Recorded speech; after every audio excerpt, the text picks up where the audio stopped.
காலாவதியாகி போன art estate. இந்த area வந்து தமாமில் இருக்கக்கூடிய ஆர்ட் எஸ்டேட்டாக இதுக்கு பேர். நம்ம கூகுளில் வந்து தமாம் விசிட் பிளேசஸ் சொல்லி தேடி பார்க்கும்போது பல இடங்கள் வருது. அதில் இந்த ஆர்ட் எஸ்டேட்டும் வருது.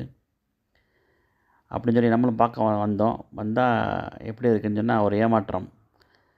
எல்லாம் வந்து எக்ஸ்பயர் ஆகி போய் காலாவதி ஆகி போன மாதிரி கிடக்குது. ஒரு காலத்தில் நல்லா பெயிண்டிங் பண்ணி நல்லா இருந்திருக்கும்னு நினைக்கிறேன். அதனால் இதை வந்து விசிட் பிளேஸஸ் சேர்த்துருப்பாங்கன்னு நினைக்கிறேன். ஆனால் இப்போ வந்து எல்லாம் தூசி அடைஞ்சு அழுக்கு பிடிச்சி அசிங்கமாக கிடக்குது. இப்படி இருக்கும்போது இதையும் இன்னும் விசிட் பிளேஸில் வச்சுருந்தாங்கன்னா அது தமாமா கேவலப்படுத்துகிற மாதிரி இருக்கும். பட் இதெல்லாம் என்ன பண்ணணும்னா விசிட் பிளேசஸ்னால் அதுக்கு தகுந்த மாதிரி மெயின்டெனன்ஸ் பண்ணணும். நீட்டாக க்ளீன் பண்ணி அந்த பெயிண்ட்டுகள்லாம் போயிடுச்சுன்னா திரும்ப அதை சரி பண்ணி கரெக்டாக க்ளியர் பண்ணுனா நல்லாயிருக்கும் பார்க்குறதுக்கு.